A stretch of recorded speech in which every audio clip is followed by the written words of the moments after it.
Hi! My girlfriend and I are obsessed with carrots, eating raw carrots, and I want to make her a tiny miniature neon sign that looks like a carrot with some leaves. And my plan is to use this type of LEDs. This is from a so-called filament light bulb. It has these small segments here that look like a filament, but they're actually just COB LEDs, COB for chip on board LEDs. If you peel them not so carefully,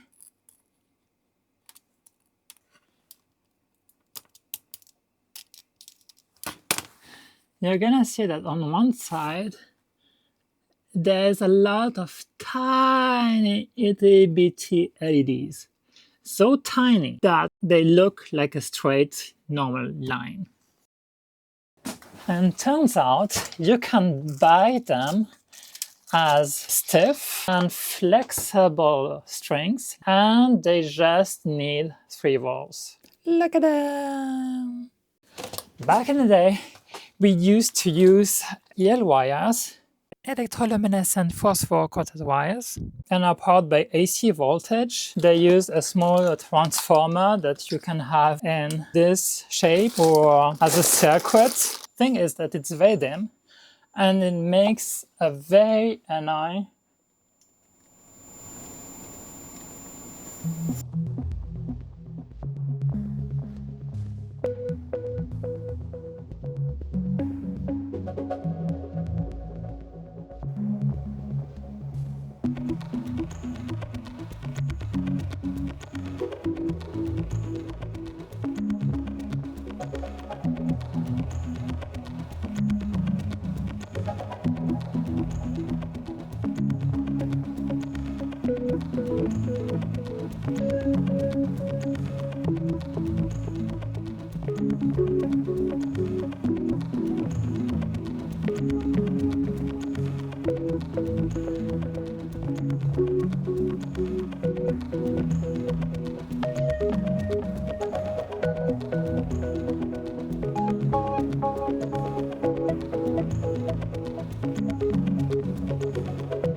So we have a dome on top that will be vacuum formed, a top part that is meshed so that I can thread some thread to attach everything on top, and a bottom part can put the battery holder and the button as centrally as possible, and then you have some recesses for the magnets, and the top also has this ring for flare.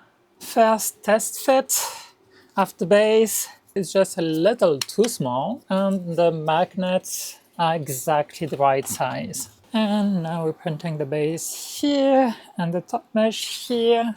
As you can see, it's a mesh. I'm kind of excited. New prototype. This one fits perfectly, and I could actually make the button be quite center. And the mesh is nice. I could thread through this quite easily, but it's very, very flexible, maybe a little too much. Here I misjudged the distance. I want it to be slightly proud, but not 2 millimeters. I want it to be stiff so that when you press on this, it just presses on the button. Here it's just like flimsy. So, new prototype.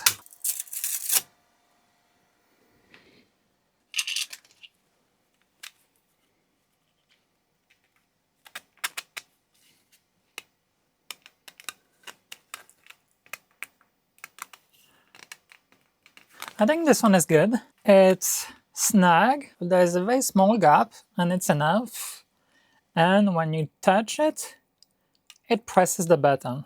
Also, I made the mesh slightly coarser so that I can actually stick the needle. I realized that the other one was maybe a little too fine.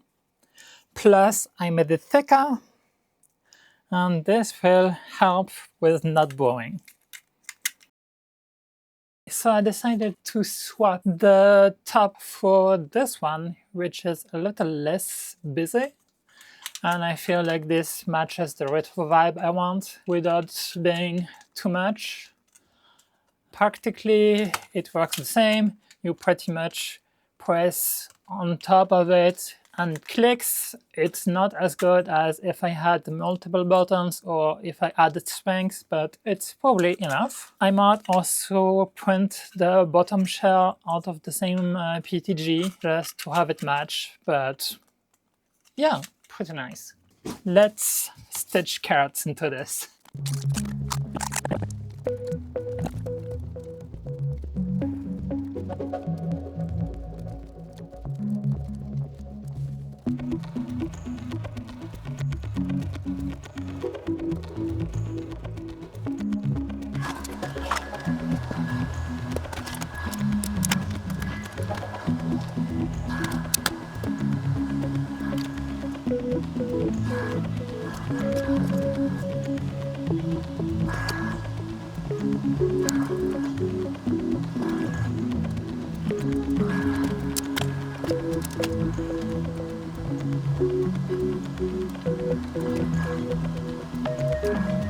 Yeah, I'm not completely convinced about the bottom shell. You really need to push on the middle so that it acts. If I reduce the clearance between the two parts, then it's only the flex on the top part that triggers the button. Then it doesn't really matter where you push. I printed a little cross here that should help with the contact between the dome and the button. It's not as invisible as I would love, but let's make the dome. I wanted to have the aesthetic of an old school big button. I printed this out of PLA. Since it's not gonna be hot very long, PLA is enough, but I just need to shave the random seam off to make it as smooth as possible. I don't care if it's perfect, but this helps a lot.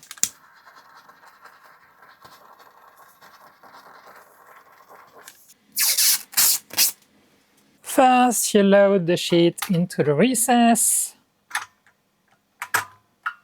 and now we wait.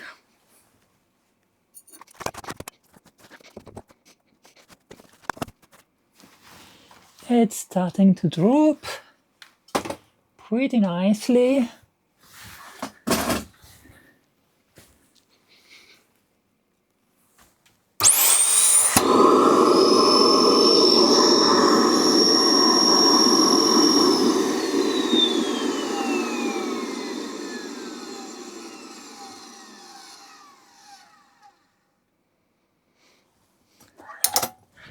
And there you have it.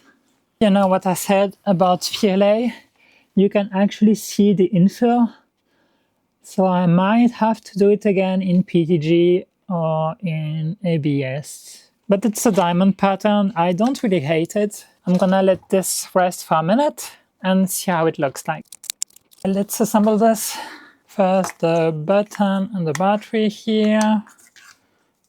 Test it to make sure it still works. Okay. Then this can be closed. Test again, yay. And a little cross on top of the button. And now the dome.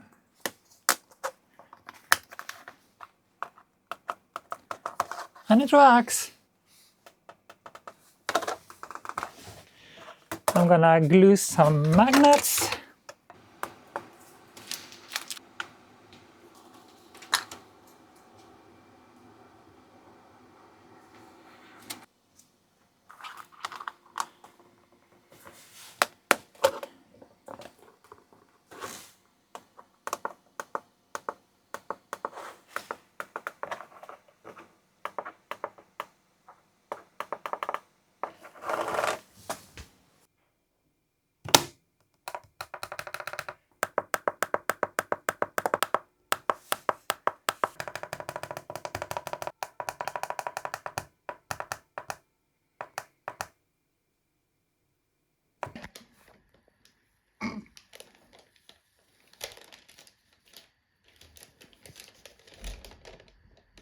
C'est quoi?